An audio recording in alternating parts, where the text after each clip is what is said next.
सोलापुर तहसील के अनगर के अपर तहसील कार्यालय को रद्द करने की मांग को लेकर मोहोल के प्रतिनिधिमंडल ने हाल ही में मुंबई में मुख्यमंत्री एकनाथ शिंदे से मुलाकात की थी, जिसके बाद मुख्यमंत्री ने कहा था इसे स्थगित किया जाएगा। हालांकि अब तक इसे लेकर कुछ भी कदम नहीं उठाने की वजह से पिछले 4 दिनों से मोहोल तहसील कार्यालय के सामने 4 युवाओं की ओर से भूख हड़ताल किया जा रहा है। इस बीच प्रदर्शनकारियों से मिलने पहुंची सांसद प्रणीति शिंदे ने सरकार पर लोगों को गुमराह करने का आरोप लगाया है। जानकारी के अनुसार सांसद प्रणीति शिंदे मोहोल तहसील कार्यालय के सामने पिछले 4 दिनों से भूख हड़ताल पर बैठे प्रदर्शनकारियों सत्यवान देशमुख, महेश देशमुख, शिवरतन गायकवाड़ और संतोष सोलंकर से मिलने मोहोल आई थी।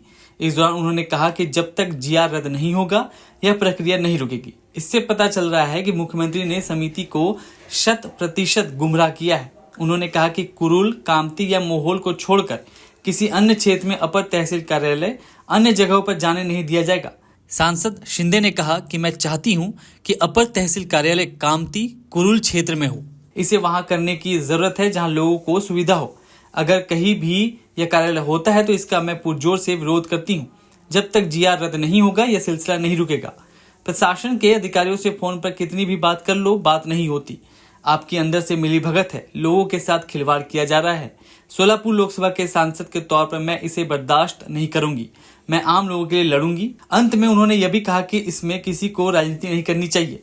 इस अवसर पर शिवसेना नेता दीपक गायकवाड़, बाला साहब गायकवाड़, सीमा पाटिल, कांग्रेस मोहोल तहसील अध्यक्ष सुलेमान तांबोली, सेवा दल जिला अध्यक्ष राजेश पवार, दादा साहब पवार, बाला साहब वाघमोड़े, दिनेश घागरे, अशोक भोसले, राजा भाऊ रसाल, विजय गायकवाड़, संतोष महलानूर आदि के साथ बड़ी संख्या में कांग्रेस पदाधिकारी और मोहोल तहसील बचाव संघर्ष समिति के सदस्य उपस्थित थे। विरोध प्रदर्शन का दौरा करने पहुंची सांसद प्रणीति शिंदे से प्रदर्शनकारियों ने कहा कि जब तक कार्यालय रद्द करने का आदेश नहीं आता तब तक हम पीछे नहीं हटेंगे। हम में से किसी की जान भी तो जाए, लेकिन हम इस भूख हड़ताल से नहीं हटेंगे। हम आपसे मांग करते हैं कि आप अपने पद की ताकत का इस्तेमाल कर हमारी मांग को मजबूती से प्रशासन के सामने रखें। अध्यक्ष महोदय, फसल बीमा योजना महाराष्ट्र में, पश्चिम महाराष्ट्र में सोलापुर, सांगली, सातारा, कोल्हापुर में उड़द दाल और अरहर की दाल यहाँ पे उगाई जाती है, लेकिन फसल बीमा योजना मिलती है सिर्फ बाजरा, मक्का और सोयाबीन के लिए। आपके माध्यम से मैं फाइनेंस मिनिस्टर से गुजारिश करती हूँ कि अरहर और उड़द के लिए भी फसल बीमा योजना के फॉर्म एक्सेप्ट किए चुके हैं, भर दिए हैं, लेकिन फसल बीमा योजना मिल नहीं रही है।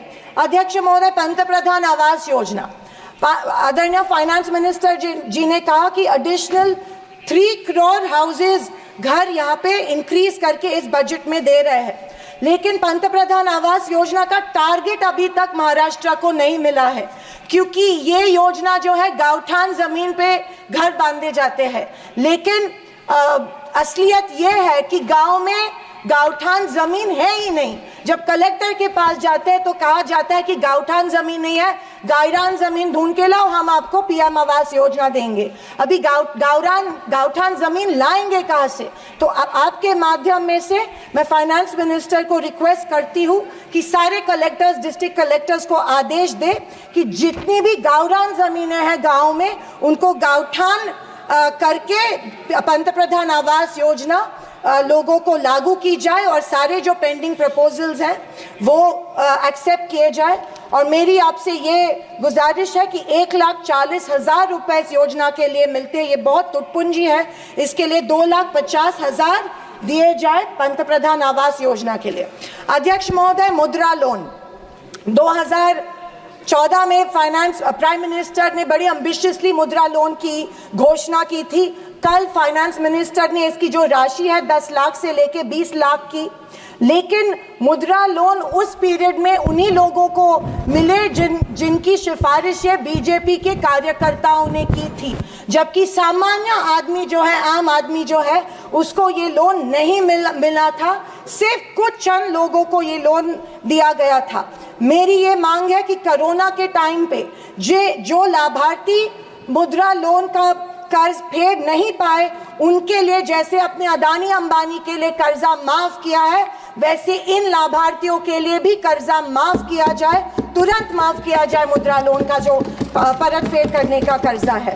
आदरणीय अध्यक्ष महोदय, माइक्रो फाइनेंस और चिट फंड्स जो दिए जाते हैं हमारे सेल्फ हेल्प ग्रुप्स को, बीड़ी कामगारों को, पावर लूम वर्कर्स को दिए जाते हैं, हमारी काफ़ी सारी महिलाओं को दिए जाते हैं, लेकिन ये माइक्रो फाइनेंस और चिट फंड्स पे के ऊपर रेगुलेटरी अथॉरिटी नहीं होती है, इसीलिए ये बेहिसाब इंटरेस्ट इन लोगों से, गरीब लोगों से लेते हैं। अध्यक्ष महोदय, मुझे इस बात का दुख हो रहा है कि कल के बजट के स्पीच में हमारी अन्न धान्य सुरक्षा योजना जो है, अन्न सुरक्षा योजना जो यूपीए सरकार ने लाई थी, उसके बारे में फाइनेंस मिनिस्टर ने कोई जिक्र नहीं किया। पिछले 10 साल से हमारे देश का जो गरीब है उसको एपीएल कार्ड धारक को अन्न धान्य योजना का लाभ नहीं मिल रहा है। 10 साल से करोड़ों लोग इस योजना से वंचित रह रहे हैं, भूखे मर रहे हैं, और जैसे शैलजा जी ने कहा था, कुपोषण का प्रमाण जो है हमारे देश में बढ़ रहा है। गरीब लोगों से जानबूझ के एक form, give up subsidy form जानबूझ के भरा जा रहा है, उनको बिना बताए कि अगर ये फॉर्म आप भरेंगे तो आपकी फूड सब्सिडी कट हो जाएंगी। ये जबरदस्ती उनसे ये फॉर्म भरवा रहे हैं ताकि उनको इस योजना, जो कि कांग्रेस की योजना थी, उसका लाभ न मिले, और इसके वजह से ढेर सारे लोग भूखे हमारे देश में मर रहे हैं। मैं फाइनेंस मिनिस्टर से ये गुजारिश करती हूँ कि एपीएल कार्ड धारक को तुरंत इस योजना का लाभ मिला जाए और सारे के सारे जितने भी लोग हैं उनको धान मिला जाए। अध्यक्ष महोदय, कल के स्पीच में आंध्र प्रदेश और बिहार के ऊपर बहुत प्यार जताया गया। मुझे उस बात से कोई कंप्लेंट नहीं है, पर महाराष्ट्र से इतनी नफरत क्यों नहीं महाराष्ट्र की तरफ उतना ही प्यार जताया गया जो बिहार और आंध्र प्रदेश के जताया गया? क्यों? क्योंकि उनको पिछले लोकसभा में कम सीटें मिली, या शायद उनको अंदाजा आया कि आने वाले इलेक्शन में उनको वो चुनाव हारने वाले हैं। मैं वित्त मंत्री को बताना चाहती हूँ कि महाराष्ट्र में हिंदवी स्वराज की नींव महाराष्ट्र में रखी गई थी। कणखर देशा, राकट देशा, दगडाचा देशा, महाराष्ट्र देशा, ये हमारे प्यारे महाराष्ट्र के बारे में कहा जाता है, लेकिन अफसोस है कि महाराष्ट्र की तरफ कोई ध्यान नहीं दिया जा रहा है, सिर्फ महाराष्ट्र का इस्तेमाल किया जाता है। अध्यक्ष महोदय, रेलवेज के बारे में बोलूं तो रेलवेज में स्लीपर कोच की संख्या जो है वो कम कर रहे हैं और फर्स्ट क्लास और सेकंड क्लास की संख्या बढ़ा रहे हैं। देश का जो आम गरीब आदमी है वो स्लीपर कोच से ट्रैवल करता है, वो फर्स्ट क्लास और सेकंड क्लास से नहीं किया जाता है। मैं आपके माध्यम में से, मेडन स्पीच माध्यम में से गुजारिश करती हूँ कि स्लीपर कोचेस की संख्या बढ़ाई जाए। अध्यक्ष महोदय, मेरी शोलापुर के कुछ मांगे रखती हूँ और मैं समाप्त करती हूँ। हमारे शोलापुर में एयरपोर्ट है लेकिन एयर सर्विस नहीं है। उड़ान स्कीम में आया गया है, लेकिन जानबूझ के वहाँ पे जो चिमनी थी, ऑब्स्ट्रक्शन था, वो तोड़ा गया, लेकिन अभी तक वहाँ पे एयर सर्विस शुरू नहीं है। बोरामनी एयरपोर्ट है, वहाँ पे इंटरनेशनल एयरपोर्ट के लिए फंड्स एक बार दिए गए, लेकिन फिर फंड्स नहीं दिए गए। मैं वित्त मंत्री से गुजारिश करती हूँ कि बोरामनी एयरपोर्ट के लिए फंड्स दिए जाए। मंगलवेढ़ा जो हमारा तालुका है, वहाँ पे जो इरिगेशन स्कीम है, वहाँ के 35 गांव जो है वो पानी से वंचित है। मैं विनती करती हूँ कि वो गांव के लिए भी आप इरिगेशन स्कीम जल्द से जल्द अप्रूव करें। अंत में मैं यही कहना चाहती हूँ कि बीजेपी विपक्ष की अवहेलना कर रही है कि हमें इतनी सीट्स मिली, जनता ने अस्वीकार किया, पर आपके 400 पार का क्या हुआ? पर मैं उनसे कहना चाहूँगी कि हम स्वीकार करते हैं कि सरकार बनाने के लिए पर्याप्त सीट्स नहीं जीत पाए। हाँ, हम हमारी बातें जनता को बेहतर तरीके से शायद नहीं समझा पाए, लेकिन ये भी कहना चाहूँगी कि हार गए तो क्या हुआ, झोला उठा के चल नहीं देंगे, यही डटे रहेंगे।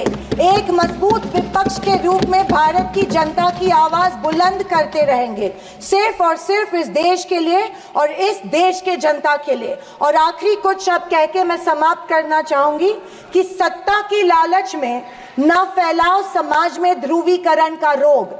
सत्ता की लालच में न फैलाओ समाज में ध्रुवीकरण का रोग, आपकी हस्ती मिटा देंगे हम भारत के लोग। जय हिंद, धन्यवाद, जय महाराष्ट्र। और आप हमसे जुड़े रहने के लिए सब्सक्राइब करें YouTube पर, फॉलो करें Twitter पर और लाइक करें Facebook पर। और ज्यादा जानकारी के लिए आपको टाइप करना होगा सिर्फ न्यूज नशा।